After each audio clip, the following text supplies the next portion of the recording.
everyone. It's Tom and Frenchie joining me. Frenchie, how's the battlefield looking out there? A little bit of spice, a little bit of the usual stuff, but we got a pretty sick matchup coming up. We got two artifact-based decks hitting the slam in the table again. One familiar, one of them a kind of a pillar of the meta, trying to play the card Goblin Charbelcher, which is a 4-mana artifact that has an activated ability where you tap it for and pay 3 mana, and you just basically start flipping cards in your library until you hit a basic land and you deal damage equal to the amount of cards you flip.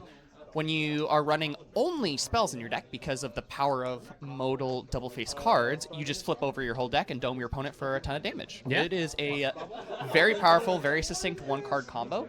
Some folks even play the Singleton Basic Mountain in the sideboard, so that way they don't get their lands blown up. That way you can have like at least one thing in order to like search for if you get like a Field of Ruin type effect or something. But Bidang in and of himself has had a very powerful turn here. Mox Opal, Mishra's Bauble, and Shadow Sphere all hitting the battlefield. Yeah, and in particular, the Belcher deck did have one of its favorite early starts, which was the suspend a. It's what the Lotus Bloom. Oh yeah. The suspended Lotus Bloom, which eventually just turns into a Black Lotus. Yeah, so this card's great. You suspend it on turn 1, and it comes off of suspend on turn 4 when you have 4 mana to cast the Belcher. It lets you have all 7 mana to just do the combo right there. Of course, you usually want to have some counter magic backup, but yeah, unfortunately we don't have that start. Ori's a little bit more on the defensive. The deck does play a lot of creatures to find their combo, though. All right, so this is like the third time I've seen Bidang playing a card that I'd normally be like, oh, this is a really good sideboard card for this matchup in his main deck. Well, when you're a Saga deck, you get to play the sideboard all-stars and like Haywire Might. It's a little weird when you have Haywire Might in a deck that doesn't technically have any green sources. Yeah. But we do have Spire of Industry, which can give you some green, and it does pay you back some more life than it pays you anyway. Yeah, we got this Mox Opal too. Metalcraft has been online now. Just shocking in a Hollowed Fountain in passing, it looks like here. And then we also have Ori just continuing to develop the board. So this Belcher deck, like you said, is going to be able to just basically flip its library over if the Belcher hits the table. But unless it plays that Suspend Lotus, it's just going to play draw go, yeah?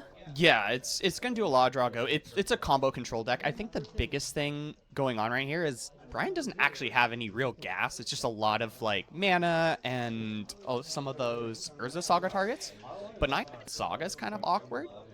I mean, if I know Bidang from last round, he just drew a Kappa Cannoneer because then he just convoke it out immediately. Yeah, exactly. that one's pretty good too. Thought Monitor. Yeah, Thought Monitor.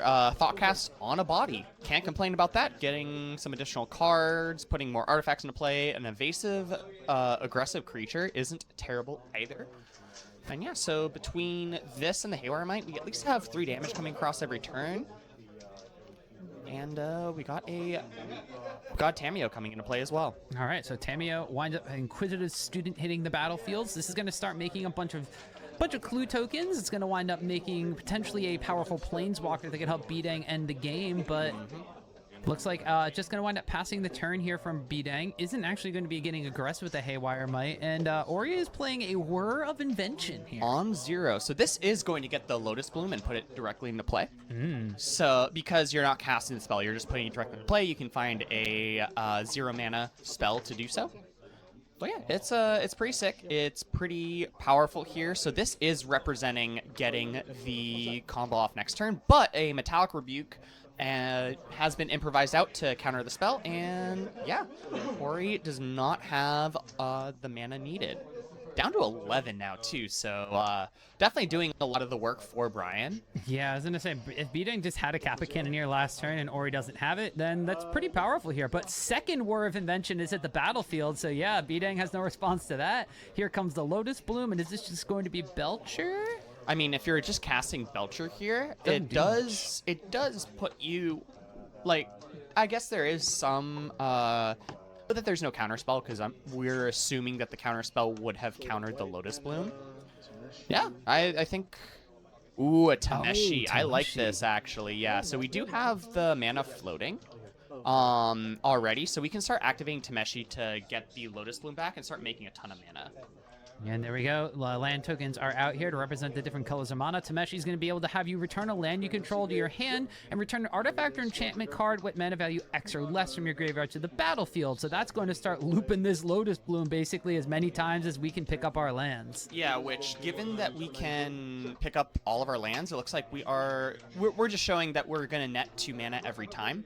We actually can pick up all of our lands, and that gives us 10 mana for the Charbelcher and Belcher you for lethal. So nice, clean, and quick. Still got the turn 4, even without like getting the Lotus Bloom into play on turn 4 the way you would hope. Yeah, and that's just the power of the Belcher deck. I mean, we saw Word of Invention number 1, it got dealt with. Word of Invention number 2 did not, and that just gave Ori everything he needed. Like you said, we're going to play Draw Go for a couple of turns, but as soon as we hit turn number 4, the Belcher deck's going to belch. Yep, definitely. And yeah, the aggro deck also had no pressure. There was no Kappa Cannoneer, there was no Urza Saga constructs early. I mean, if I'm going into game 2 on Bidang's side, I'm definitely making sure I have some sort of powerful threat early. You can't just kind of like rely on all these other things going on. I think the other thing you want is like you already had Pithing Needle in the main deck. Definitely feel like a turn 1 Saga to get Needle on 3 is really, really good because there's no chance for your opponent to respond outside of trying to counter the last chapter of the Saga. Yeah, and so then maybe you have like a Sink into Stupor, but you need to have all of the ability. Basically, you need to have the 3 mana to Sink into Stupor, and then the additional mana you need to go off. And if you just can do the turn before, but it's still like you're investing a lot of mana into just letting yourself combo, and your opponent probably has a couple constructs in play and other stuff going on. Oh yeah, and at that point you had that established clock that you were talking about. So one of the things that Kyle and I noticed when Brian was playing last round, playing against Parker, who was playing the Hollow One deck, the Affinity deck did a really good job of transforming into like this almost tempo-y control style deck against creatures. Does the deck have the same ability to do so against spells? So I would assume that there's got to be at least like a handful of powerful spells that Bidang can board in. Obviously, like Consign to Memory, the all-star of the format that kind of counters everything. Consign hits your primary win condition spell of Goblin Charbelcher since it is colorless. But other than that, it's like I'm assuming we're just like making sure we have counter magic. Any of those like portable pulls and stuff like that I can see coming out, even though there are creatures in Ori's Belcher deck. You have stuff like Thundertrap Trainer and the like that do come into play and help you find your Charbelcher. But, you know, those aren't the biggest thing in the world when you just have massive, chunky Kappa Cannoneers and Cardstructs being able to hit. Yeah, and like the most effective part of this Thundertrap Trainer is usually the part of when it hits the battlefield, not so much the fact that you have a 1/2 that you can block with at that point. So Ori's deck is definitely built to kind of smash in a different way, as we did wind up seeing just the combo aspect of it. Not only that, but just the fact that the Tameshi Bloom combo and the Charbelcher combo have found kind of like this great kind of harmonization in the deck together. We see how that Charbelcher comes from being like a cast the Charbelcher untap kill you deck into just do everything on the same turn deck. Yeah, exactly. It's just a deck about building up your mana advantage and being able to do everything at once. It really does not want to pass with the Charbelcher in play without doing anything, giving the opponent a window, whether it's to kill them, remove the Belcher, etc. It's really, really powerful in that it is just so efficient. Because, I mean, how many ways do you have to find it? I know there's the trainers. I think there's a couple other creatures that can help you dig for it. And of course, the other thing about the deck is that like Thundertrap Trainer also finds you your lands. Yeah, because it's just a Thundertrap Trainer is non-creature, non-land. Yes, but all your lands are spells. Dang, man, this is like the best agent of which of the best Augur of Bolas we've ever seen. Yeah, exactly. This is way cuter. Yeah, exactly. And plus, you can double up the cuteness too. And then we have double the cuteness, double the fun. But yeah, that's the Oops All Spells archetypes are they're always so interesting with the deck building requirement. Again, the MDFCs do so much to make it really, really interesting and engaging. And lets you do these very, very cool play patterns that are something that we haven't seen really exist pre Zendikar Rising, right? Oh yeah, definitely not. It looks like Ori is going to wind up keeping 7. Bidang, unfortunately, going to be mulliganing down to a 6, which not the worst thing in the world when most of your spells are 0, 1, or improvise. Yeah, or, you know, just a bunch of draw 2s as well when you get to play, what, 8 of those? Oh, yeah. Whether they're 2/2 body or just a normal sorcery spell, you know, it doesn't really matter. Looking at Ori's opening hand there, it looks like there has been a copy of Tameshi in hand, as well as an Into the Floodmaw that has come in here. Yeah, that's yet another way to get rid of any of those pesky pithing needles that you know a Saga deck is going to be hacking. Probably multiple in the main at this point. I would assume you'd want to have more ways than just the Saga and the one copy in the deck to find it. So I'm assuming if there is some in the board, we are boarding them in to make sure we have it consistently. Looks like we do have a 6 keep, and with Brian on the play, let's see what he's got. He's got Mox Opal, and Urza's Saga, and a Mishra's Bauble. So basically the entire lore of Magic the Gathering for the first 15 years. And a Haywire Mite. How about that? All right. Not too shabby here. So and tapping the Mox Opal for more stuff. Emery? Okay. Holy moly. What a turn one. Bidang plays 5 of his 6 cards and then sips his Jamba Juice menacingly. Yeah. Or he's like, are you kidding? I haven't even played a card yet, and my opponent has 1 card left in hand and just spewed everything out on the board. Not to mention, Emery is basically one of the best cards that Bidang could power out on. There's a Kappa Cannoneer in the graveyard now. So I'm guessing we are going to be getting a Kappa Cannoneer coming into play on turn 2 if we have enough in play to do so. If not, it's definitely going to be the Mishra's Bauble that was also milled. We need a land and an artifact in order to just hard cast that Kappa Cannoneer at this point. That's pretty goofy. Yeah, turn 2 Kappa Cannoneer, probably a little too powerful for most decks to handle, given that ward 4. Into the Floodmaw back when 0 lands in play. Yep. Oh, man. Ori doing the math as well. I mean, so there's a Mishra's Bauble that also hit the graveyard, a Tameo, and a Darksteel Citadel. So even if we don't wind up having turn 2 Kappa Cannoneer, this represents turn 3 Kappa Cannoneer. Oh, yeah, for sure, because I believe Emery lets us... are we... We must pass, so we cannot exile the Citadel, unfortunately. But we got a Bauble. We do have a Bauble. That's improvised material. Yeah, and we got a quick bolt into play. Good old bolt lands, MDFCs. So that way, or he can hold up some mana. I'm assuming it's going to be for the Floodmaw. Oh yeah, you got to do something here. And maybe you just Floodmaw the Emery and just delay a turn, or are we just going to... Oh, we are going to make sure that Haywire Mite is unable to scream. It was already a small little insect, but now it's a toy insect, which is pretty cute. It's an artifact, though. Yes, it is still an artifact. It is... Yeah, conveniently enough, it makes an artifact creature. That's pretty funny. So, but yeah, 0-2, can't really do much. We do have the Bauble being cracked as well, and I'm assuming we're going to be pumping out constructs for the next bit to put even more pressure. I'm going to say we got Emery get the Bauble back, so we get our Metalcraft back. That's going to give us our Mox Opal online, so if Bidang has another land, it's probably, like you said, just construct territory. It looks like flipping over MDFC of his own. Yep. Shocking on in, and there we go. Down to 17 all. Bidang, does he have a follow-up play that is not just make a construct that is better? Probably not. I was about to say, I feel like making a construct is the best play here, like no matter what you have in hand. And, I mean, we also did dump our hand turn 1, so only got 2 cards left with how many pieces of cardboard already gone through? Also, making this construct here allows for Kappa Cannoneer turn 3. Yep. Damn. Kappa Cannoneer, pretty good card. Heard that was a good card in Legacy. Brought it over to Modern, but now Ori has the opportunity to Floodmaw the token, maybe, to delay this Kappa Cannoneer, but decides not to. Assume, but we could also just be trying to... I think we're trying to hold up the Floodmaw because we're assuming a Pithing Needle's coming here. That's also true. And yeah, even if you wind up bouncing that construct token... Oh, okay, so Bidang's going to be making another construct. Let's say if you just float the mana and then search, you wind up being able to power out that Kappa Cannoneer anyway. But the Kappa Cannoneer is going to only be a... What? It would be a 5/5, whereas once we find this artifact, we're gonna have 6/6s. Yeah, 6/6s. So it is already a bigger creature anyway. Definitely think it is worth it. But okay, I guess Brian here is really kind of thinking about it, not just snap going for the Pithing Needle. Possibly has another silver bullet, or has the Pithing Needle in hand.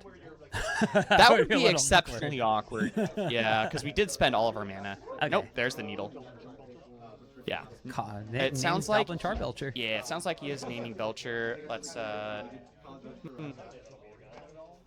But yeah, Pithing Needle, very powerful card. It was very funny when game 1 last time he named Wooded Foothills because he just didn't know what to name. We were trying to figure out, Kyle was like up to the screen like a grandma trying to read an email or something like that to figure out what the thing was, but Wooded Foothills is pretty funny, especially when Bloodstained Mire came down the turn after. Yeah, I was kind of surprised given that I think we did see at least the Izzet land to start, so I was kind of surprised Scalding Tarn wasn't the one named, but I think the best hit in that matchup was probably just Psychic Frog. I mean, yeah, but how many people are actually playing Psychic Frog in their Vengevine deck? Yeah. It's, I mean, what? Like, you don't have any white mana, but it's a whitelist deck. All right, so Bidang did swing in with that construct. It did just meet that into the Floodmaw that Ori had sitting in hand. We're going to have Legendary Rule of a Mox Opal, and just passing the turn back on over here. Looks like from Bidang's side, we still have that 0/2 toy. We have a construct that is a 1, 2, 3, 4, 5, 6/6 currently. And as long as we keep those baubles a-flowing, that's just not going to change its power and toughness anytime soon. Ori's just going to play one of those dual-face land tap. Doesn't want to bolt himself down when Bidang has at least 6 power on the other side, and just passes the turn. Yeah. Definitely Belcher's got to play nice and slow here and maintain life total, because we do have a 3-turn clock from here going. Not to mention the Emery just gaining so much advantage. But yeah. We are powering out the Kappa Cannoneer, which makes a lot of sense. All right. Additionally, we just got deck list dropped off by Kyle as well, so now we know exactly all of the potential sideboard cards that we had going on here. So if we wind up getting a game number 3, we'll know exactly what these players could be looking at, and even in game number 2, we may wind up seeing here what some of the lists had coming down for these players. But we can see right here, Kappa Cannoneer being powered out by Brian Dang. That's going to be a 5/5 with the 1 counter from its entry. We have an additional island being played, so if Bidang has a follow-up artifact here, that's going to be a 6/6 Kappa Cannoneer, which unfortunately every single time I type Kappa Cannoneer, it winds up popping up with the Spanish version of it instead of the English version. So that's my bad there. Kappa Cannoneero, yeah. It is a Guerrero Tortuga. My high school Spanish class is kicking a nag here. Most importantly, Bidang was doing the math to figure out that this construct is a 7/7 currently, which means that Ori is going to be taking 7 to the face and is now facing down a 2-turn clock of potentially unblockable damage from that Kappa Cannoneer. And with the Belcher being Pithing Needled, I don't know if turn 4 is going to be a win for Ori. No, this seems pretty locked up. We do have a Philology Archaeologist coming up to be able to block at least the construct, but again, it's pretty likely that the Kappa Cannoneer is going to be able to swing in every time. So it's or swing in unblockable, excuse me. So yeah, I don't know how much this will actually stop the Affinity from going off. All right, we have another land entering the battlefield tap and just passing the turn. And like you said, Ori just might be on the prey plan here, which is basically, can I block this construct and make sure that this Kappa Cannoneer doesn't wind up growing 5 power in 1 turn? Starting off from Bidang's side, we're going to crack the Mishra's Bauble. Thank you, Ori. Revealing the top card of the library to the camera, at least half of it. Emery's going to be bringing the Bauble back. That's going to put a counter on her Kappa Cannoneer. So now we only need 4 more artifacts enter the battlefield this turn, but it looks like Bidang just has a bunch of Spire Industries in hand, so that's not going to be the case this time. Ori may wind up hanging on for 1 more turn as a Tameo hits the battlefield as well. That's just very quickly going to get counterspelled. Yeah, good old Stern Scolding. Yep. Honestly, pretty solid card. Really like what it's doing in the meta. Kind of, there's so many counterspells for non-creature decks. Like, it's actually pretty good that we have a counterspell for very, very small creatures to kind of let the more controlling decks be able to get to their mid to late game without having to, have to worry about their very narrow counterspells missing the aggro decks.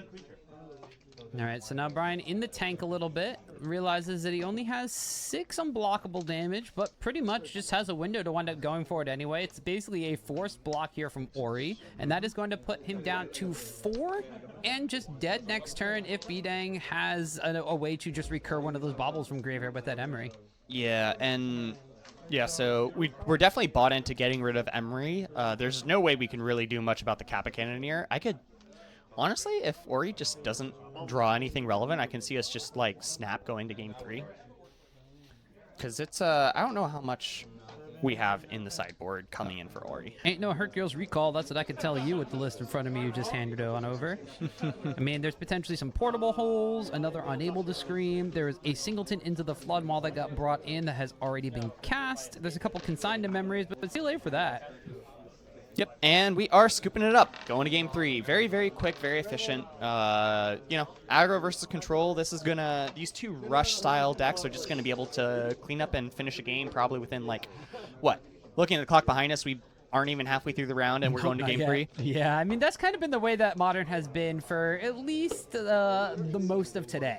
It's just the fact that a lot of these decks, even if they are, you know, like a mid-rangey type deck, like the Boros Energy deck, you have aggro starts, and you can just wind up winning the game on turn 3 or 4, effectively turn 3, through damage mostly on turn number 4, but winning these games so quickly that a lot of the times the game clock matters when it comes to what decisions you make to get to that killing turn. Exactly, yeah. That's one of the nice things about how fast Modern is you kind of have some permission to actually just tank and really think through your lines and find what makes the most sense, whether it's, you know, your attacks and your attack step to make sure that you are getting enough damage through and thinking a couple turns ahead, or if you're the combo deck trying to, like, find the right lines and being able to sequence your spells correctly to get to that combo turn in enough time where you're not stifled by, say, a Pithing Needle or a Haywire Mite, or many of the answers that can come out of Affinity that can deal with a Goblin Charbelcher. Yeah, all right. Speaking of answers from the side of Ori's deck for this Affinity deck, we did wind up seeing an Into the Flood Maw coming on in for their side. However, we do still wind up having a couple of other things to answer. We have a Tormod Script that can deal with the graveyard if that decides to come in. Consigned to Memory, we actually saw being a little bit of a trap for Parker in round number 2. Parker had a Consigned to Memory in hand, but everything Bdang played was a white Portable Hole or a blue Kappa Cannoneer, so that Consigned to Memory didn't do as much as we thought was going to happen, but there is an additional copy of the Into the Flood Maw, and I mean, that's mostly where I'm looking at. We did see the Unable to Screams coming in as well, so one Flood Maw main deck, one Flood Maw sideboard, the 2 Unable to Screams, and that might be it, unless Ori thinks that a value Spreading Seas is going to be a thing in this matchup. Yeah, you know, I don't think so. I mean, what? Wouldn't value Spreading Seas? It's not like Blood Moon where it kills Sagas, right? No, it doesn't kill the Saga. It just gives Bdang an island. Yeah, an Island Saga. Island Saga, yeah. Yeah, and then on the flip side, Affinity over here. So we do have the Wear Tears in the sideboard as something to kind of deal with what's going on. I think the biggest thing, though, is that, like, realistically, there's not much going on. I'm assuming we're just bringing in the Consigned to Memories, and everything else is kind of just hanging out in the board. Not much else. You want to keep your aggressive game plan pretty locked in. How do you feel about Force of Negation potentially coming in from Bdang's list? You know, Force of Negation is...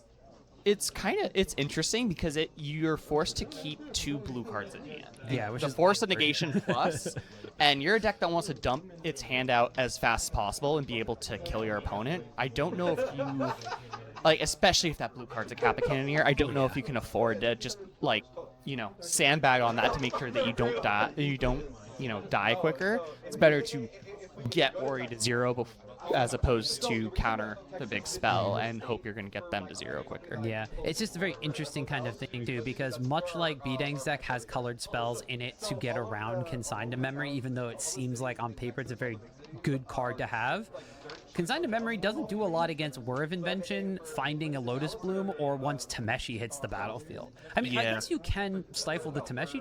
It's an activated ability, not a triggered ability. Not a triggered ability. Oh yeah, because Consign is you have to counter triggered ability. Yeah, the triggered ability side of things, though, can I believe you can counter any of the enters triggers that come out, which is nice. So, not amazing, but not awful. I can definitely see on the flip side, though, like trying to count, Consign from Ori being able to counter making a construct or searching for something.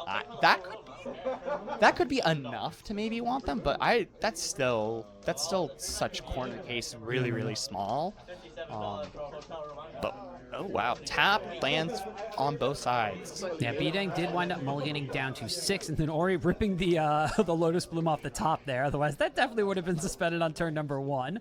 But Ori setting himself up now for a potential explosive turn number 5 when that comes off of suspend. Bidang on the opposite side, Urza Saga. So very similar thing happening here. Yeah, so and it's interesting too because Saga, the needle off of Saga, if we are choosing to get that, it can name either Belcher or Lotus Bloom. Which is I mean, personally, I would probably name the Belcher, but naming Lotus Bloom, if we are, could be a good reason if we're concerned about specifically Tameshi being able to build up to the combo. Yeah, I mean, you have options if you're Bidang side, and if you are bringing in something along the lines of those consigned memories, then you have a way to deal with the other effect on the stack. We see here just the Philology Archaeologist does reveal a Tameshi, reveals a what would have been a land, and then also winds up revealing a Whir of Invention. So the Whir winds up going to hand, so Ori now has the opportunity to have redundant Lotus Bloom as well. Yeah, that's pretty scary. It's a lot of mana that we would untap with, but we do have an Urza Saga on 2 with us being able to make constructs to start. Only the artifact land in play though, so it's a little light.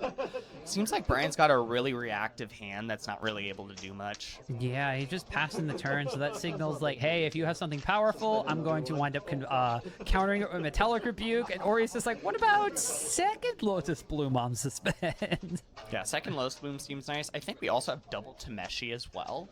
Oh man, so we've been to Tameshi, we have a Tameshi. And all right, Bidang says, I need to think about this Tameshi on the stack. Yeah, it's pretty funny too, because Brian doesn't know this, but we do. Looks like we do have the second Tameshi in hand. So realistically, countering this is a strong play if there wasn't the second one in hand. But yep, Rebuke is played here. Hopefully, we have another counter spell for the second one. And if not, then Bidang is going to be in for a world of hurt because that's going to be a Tameshi with the Lotus Bloom coming off of suspend next turn. Yeah. Yeah, because the Lotus Bloom can actually pay the 3 mana. Again, actually, a reasonable... It is reasonable here to just grab Needle and name Lotus Bloom specifically instead of Belcher this time. I think you have to. Yeah, just because it can prevent the massive mana turns that you get off of... Can do anything. Oh gosh. All right, so we have the Needle. What did we name? Drum roll, please. It is a Belcher. Yeah. Oh man, it's gonna be. So naming Belcher here is also the safe play, right? Because Ori will be able to. Well, Ori can basically draw a ton of cards, right? Basically as many cards as he has lands off of the Tameshi, with the Lotus Blooms kind of bouncing back and forth because Tameshi does draw you a card. So Ori will be able to find not only Belcher, but also find the interaction with the Whir in hand to just grab Belcher as soon as you find the interaction. Alright, and it looks like, unfortunately, our camera did, there we go. Did, do an oopsie. It hiccuped. But Bidang, after naming Belcher with that, is just going to are we pass the consigning? turn. We are... The ability to cast it. Ooh, consigning the ability to cast. That's actually pretty spicy, because suspend is a trigger. So we're just basically, we're attempting a time walk here, which is pretty cool. And now Ori kind of thinking about this one. Yeah. Is that going to be what he wants to allow happen? And yeah, so okay. Lotus Bloom number 1 has been beaten by this consigned memory. Is that going to be enough for the rest of them, though? Yeah, well, in particular, because we consigned the trigger from suspend that allows it to be cast, it's going into exile, not the graveyard, so we cannot start to loop Tameshi to get it back. That's a very important kind of distinction here for Brian to make with that consigned to memory, showcasing that he understands what's going on Ori's side of the board. Both of these players are familiar with one another, so I wouldn't be surprised if they've definitely run through this matchup a handful of times, and Bidang kind of knows these windows here. It looks like draw for turn for Bidang was a thought cast. Would be pretty powerful if you didn't have to tap out for that one. Yeah, what, we have 3 artifacts? That's a little... Oh, I guess, yeah, because our land is an artifact, so I guess we don't have to tap out for it, but we do have to tap a lot of mana. Yeah, we're tapping half of our available mana to be able to cast it.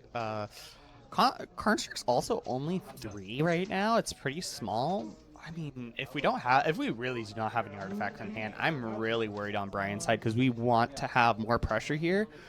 Like, This construct's probably just gonna swing in for 3, like, or he's gonna be like, cool, I'll block it when it's bigger. Nope, no. just kidding. Block it now.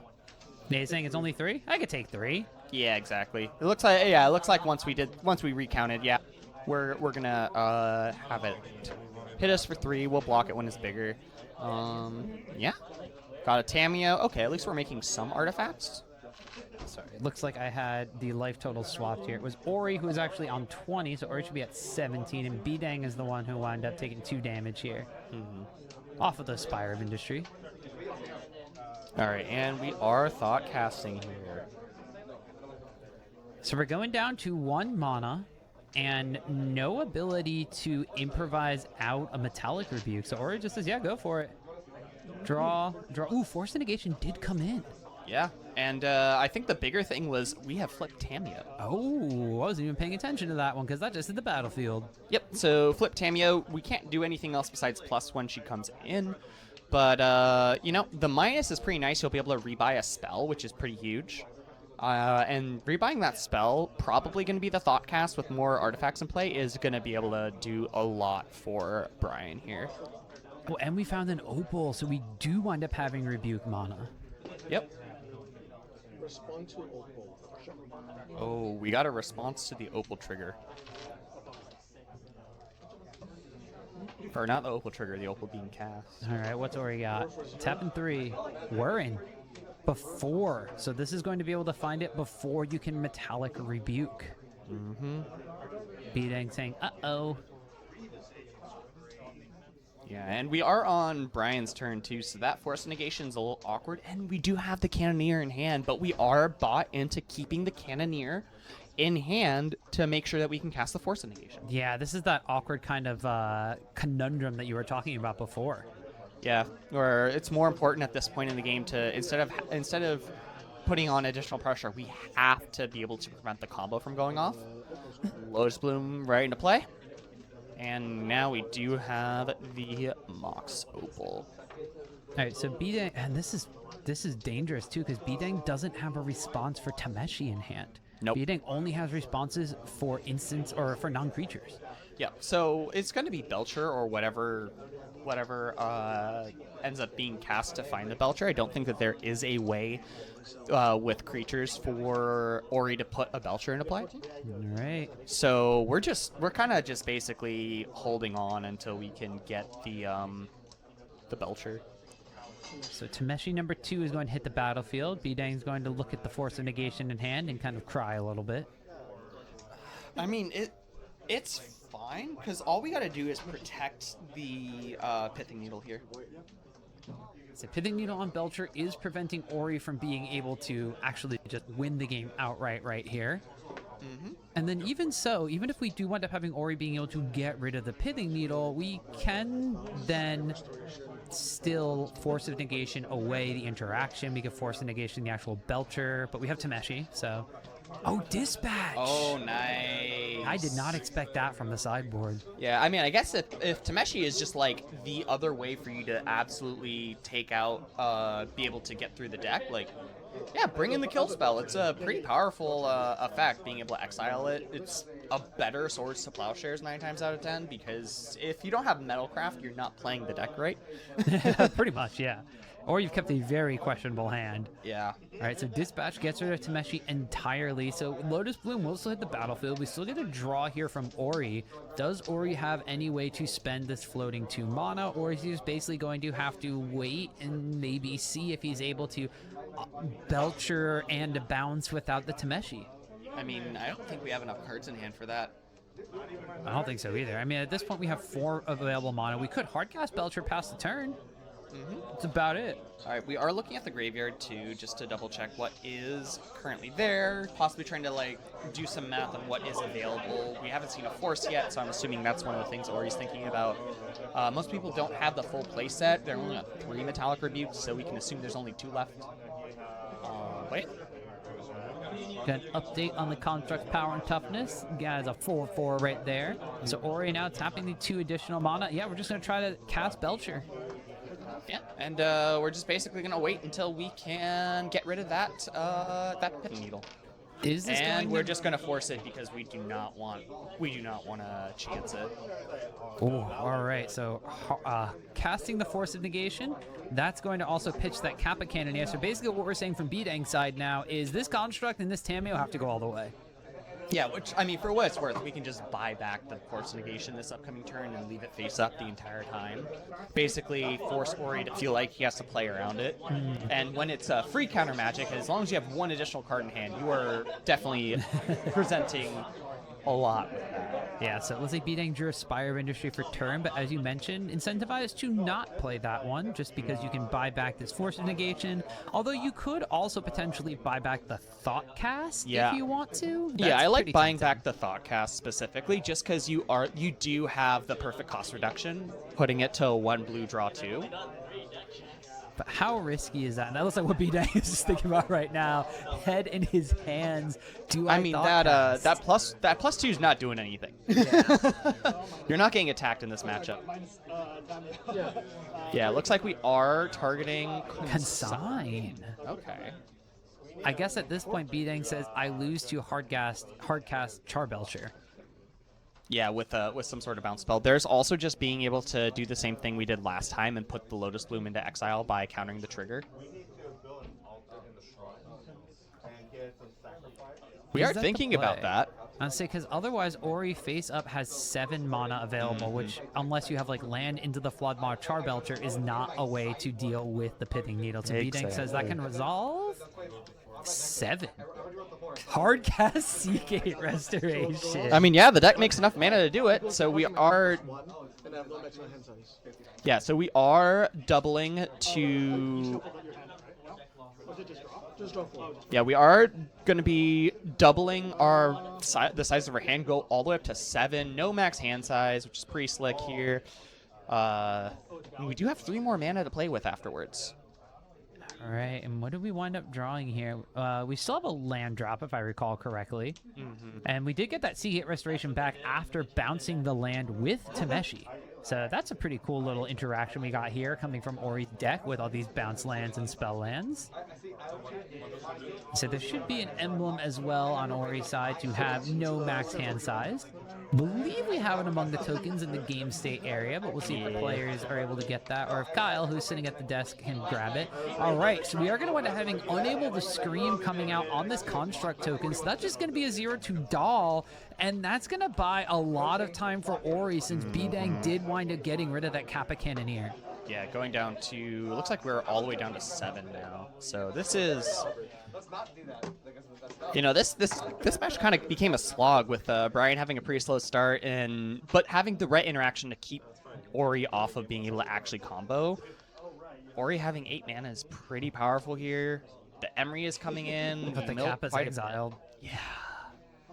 Yeah, the having to pitch the Kappa was, I think, one of the bigger issues with Brian being able to close here, because it ain't looking too great, because you only have so many answers for being able to have the Charbelcher.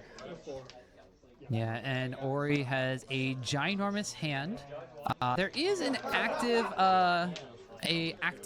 Tameo though, so Bidang could potentially wind up having something like that. And what is that? Is Tezzeret? Yep. Yeah, for what it's worth, Ori did go down to 4, so we are all in here. Yeah, this is just a normal, good old Tezzeret the Seeker coming out from Ori's sideboard as well. Which I believe just tutors it directly into play, right? I think it tutors it into... you can untap some artifacts, you can search for an artifact card and put it onto the battlefield, or you have the -5, which might just be enough for Ori to win the game at some point. Yeah, I could even see just doing the +1s, that way you can ult next turn, especially given our opponent doesn't really have anything that can deal with it. We have the Philology in the way, but we only have 1 artifact. Yeah, we are going straight for Belcher here. All right. Question is, do we have the interaction for the Pithing Needle? That Lotus Bloom does represent a sink into Super. It does, but we also wind up having... Oh, into the Floodmaw here. So we do have a consigned to memory. So we have one card in hand. But are we going to be able to answer anything that Ori is presenting with a consign? I like this. The Tezzeret, the Seeker line specifically, plays around Consign very well. And we got the Handshake. It looks like, congrats to Ori on being able to take this. The combo deck pillar of the format that is basically one of the few decks keeping Boros Energy in check. Does the job and gets the win here against yet another aggro deck. That's an impressive line of play. Ori